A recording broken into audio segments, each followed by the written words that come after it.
سوال کیا گیا ہے محمد نذیر مسلم صاحب کی طرف سے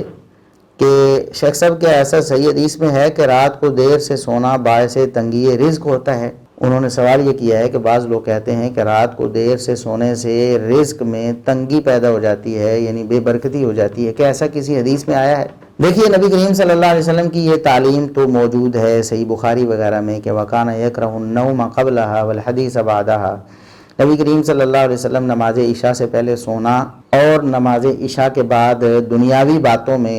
لگے رہنا اس کو آپ ناپسند کرتے تھے۔ یہ نبی کریم صلی اللہ علیہ وسلم کو پسند نہیں تھا۔ آپ صلی اللہ علیہ وسلم عشاء کی نماز کے بعد اگر کوئی دینی کام ہوتا تو اس کے لیے رک جاتے ورنہ سو جاتے تھے۔ ہمیں بھی چاہیے کہ اگر کسی دینی کام میں مصروف ہیں اور وہ دینی کام اسی وقت سے تعلق رکھتا ہے تو تب تو ایک مجبوری ہے، ورنہ عشاء کی نماز پڑھتے ہی فوراً سونے کو اپنا معمول بنائیں تاکہ صبح فجر کے لیے آپ جلدی بیدار ہو سکیں۔ تو جہاں تک تعلق ہے اس بات کا کہ رات کو دیر سے سونا رزق میں تنگی کا سبب بنتا ہے، اس بارے میں کوئی حدیث تو ثابت نہیں ہے۔ نبی کریم صلی اللہ علیہ وسلم کا ایسا کوئی صحیح فرمان ہمارے علم میں نہیں ہے جس سے یہ ثابت ہو کہ رات کو دیر سے سونا رزق میں تنگی پیدا کرتا ہے۔ البتہ جو لوگ اپنی راتوں کے اوقات کو برباد کرتے ہیں سوشل میڈیا پہ اور برائی دیکھنے میں، برائی سننے میں، گانے بجانے، فلمیں اور دیگر خرافات میں،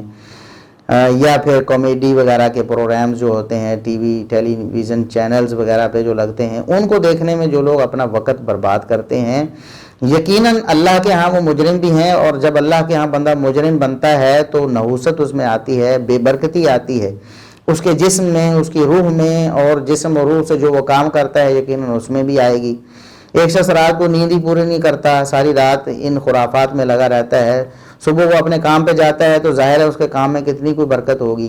لیکن یہ ساری باتیں انڈائریکٹلی ہیں،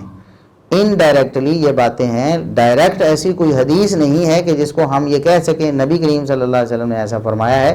کہ رات کو دیر سے سونے والا جو اس کا رزق تنگ ہو جاتا ہے، ایسی کوئی صحیح حدیث نہیں ہے۔